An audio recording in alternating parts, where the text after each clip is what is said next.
A very good evening to Dr. Asung. I'm Ashuvani, and today my team members Kamarul Izzat and Mimi Ijin and I will be presenting on the LGBT acceptance in Malaysia versus US. So first, I'll be starting on the media representation of LGBT in Malaysia. Yeah. Okay, so homosexuality is a complex issue in Malaysia owing to its identity as a conservative nation. Here, homosexuality is not only unrecognized but also negatively viewed by society. So thus, unsurprisingly, the homosexuality issue is not widely covered in the news media in Malaysia.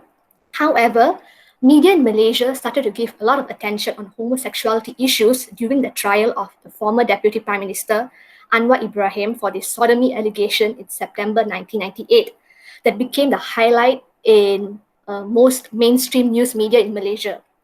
So Anwar Ibrahim's case created a huge controversy, and there was a public uproar as a wide coverage on his sodomy allegation was intentionally being sensationalized. So this was the first time that homosexuality was discussed widely by the netizens of Malaysia. However, in the year 2015, the Malaysian government allowed the portrayal of homosexuals only if their characters agreed to repent at the end of the show. So basically, it was apparently a plan to introduce the new modern Malaysia where the growth of the country is mainly focused beyond the economics of the country. Yeah. However, in US, the, the, the depiction of LGBT in the media was quite evolutionary because earlier, especially like in the 1960s, the portrayals of LGBT communities in media have been negative at first. So it reflects the cultural intolerance of LGBT individuals in America. Now, media then would usually represent bisexual and transgender people to either completely erase them or to depict them as morally corrupt, mentally unstable people, thus promoting the propaganda those days that LGBT people have mental illnesses. So in the 1960s, homosexuals were often depicted as murderers or murder victims, and it is argued by some that their appearances on television not only generated uncomfortable feelings among audiences, but also reinforced stereotypes about homosexuals. However, it was in 1997 that brought a huge change to media representation of LGBT when celebrity Ellen DeGeneres came out gay. Thus, later on, her show became the first show to have a gay main character called Alan Morgan, portrayed by Ellen DeGeneres herself. So, DeGeneres' coming out narrative in both its real and fictionalized forms has had a profound effect on public on homosexuality. Following Ellen, there was a rise of shows that featured regular and recurring gay characters such as Will and Grace, Dawson's Creek, and the famous Buffy the Vampire Slayer, which had prominent LGBT characters being portrayed in that show. So, although these characters still often fell into stereotypes, the late 1990s marked the beginning of meaningful LGBT representation. Currently, an analysis of characters for the year 2012 till now, the current television schedule found that 2.9% of series regulars to be lesbian, gay, bisexual, or transgender. So among the 91 scripted television programs on the three broadcast networks, famous ones such as ABC, CBS, and Fox, 19 of them include LGBT regulars. Although that represents a huge step taken by media practitioners, including TV producers, television executives, it doesn't signify that current portrayals and representations of homosexuality on television have ceased being problematic and potentially harmful. So, this new acceptance from the media can partially be explained by the contact hypothesis or intergroup contact theory, which explains that when an influential person, such as Ellen, for example, Ellen DeGeneres, from the majority group tends to support the minorities, more people will be more accepting towards these minorities. Thus, with more shows promoting the acceptance of gays, people are able to view a more correct depiction of LGBT communities as well. So now my team member Mimi will be explaining on the activities of LGBT communities in Malaysia and in US. Okay, now I will talking about activities in Malaysia and US. Many activities have given their all to fights for equality in Malaysia. This can be seen from Sexuality Merdeka event in 2008. Sexuality Merdeka is an annual sexuality rights festival held in Kuala Lumpur. There's one tagline that there have been voiced out, which is if one of us and free, none of us are. And Sexuality Merdeka features a program of talks, forums, workshop, and music performance. But this event has been banned by the police because the police said it could generate disharmony, enmity, and disturb public order. And many legislation of practices in Malaysia discriminate against LGBT person. As you can see, a protester raised a placard outside the mosque in Shah Alam, and demonstrator urged the government to give recognition to LGBT community. And meanwhile, Pride Day was celebrated in US freely as you can see parade on June 28th. Over the years, LGBT pride marches in the United States have been more celebratory in nature, with more attendees, sponsor, group participating each year. Although Americans were torn in the 1970s over the legality of homosexuality, a solid majority today support same-sex relationship, and marriage equality is now legal in the United States. Now I will pass to Izat. Okay, so now I will be talking about the public's acceptance of LGBT between Malaysia and the US and the US. So let's look at the first main figures that we can see from both sides.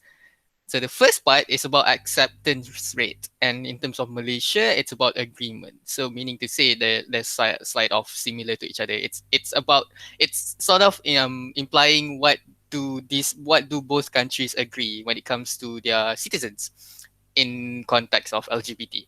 So if we were to look at Malaysia, as you can see, about 52.9% agreed among the citizens agreed to protect LGBT people from discrimination from the government. The reason why is because government have been trying to implement or perhaps implemented a few restrictions, limitations, and punishments as well. For instance, there's one where JAKIM, Jabatan Agama Islam Malaysia, where they created some sort of a program to hunt down the LGBTs in a way to curb and reduce LGBT individuals from coming out or from being sort of open and out in the environment. So they want to bring the numbers down. They want to curb. They don't want the LGBT to spread because it might seem like a disease. But there is an explanation for their actions. Perhaps some people may perceive it as justifications, but it depends. So for example, one reason why people have this see Malaysians have this perception is that one, they do not believe in same-sex marriage or altering one's gender.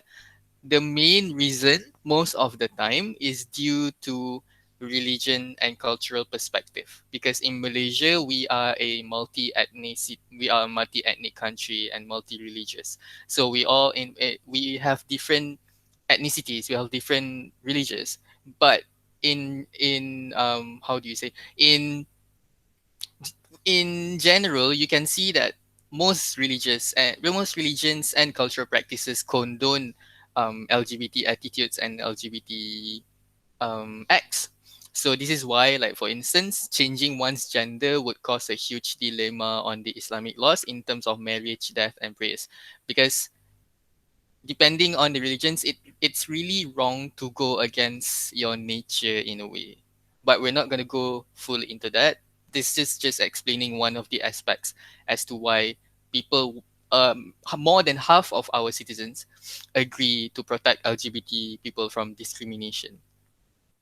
Whereas in terms of the US, the acceptance rate is exceptionally high, about 72%, which has increased over the year. And from the past few years, especially when Biden won the election last year, he enacted this, what do you call that? He enacted this protect these rights to protect people from LGBT discrimination, um which this community has been actively fighting for their rights for the past few years, and finally their voices were heard. And from that time onwards, that's when people started to come out even more, and that's when even US citizens themselves are more accepting towards the LGBT community. So in a way, that's one explanation. It's because lesser people express resentment towards homosexuality compared to 10 years back, meaning to say US citizens are now starting to be more accepting, they are more understanding. Whereas in a way that that they although the what do you call that, the acceptance rate is there, but some people are still reluctant on legalizing. The context is legalizing same-sex marriage because for unknown reasons, perhaps due to motivations, perhaps it's weird to them. Maybe it's when it comes to legalizations or when it comes to certain things that are different than usual, maybe people will be reluctant at first, but in the end, they will be accepting, just like how the US is now um, accepting of LGBT. So, in conclusion, um, there are, of course, differing attitudes and acceptance towards LGBT, and in Malaysia, there are a lot of factors as well. Especially knowing Malaysia is one of the Islamic countries. If it's not an Islamic country, then it's a country with a lot of religious and cultural factors to it, as compared to the US, where they might be um, they might be the majority of the citizens are mostly Christians, and they don't have um, any other they're not multi religious in a way. And given that the younger generations are even more open towards LGBT, so this is why uh, perhaps it's one of the reasons why there are such differences. And we all know that through religion it's a wrong act, but that does not mean that you can think of LGBT as something that is definitely wrong because it's against one's religious views and perspective. But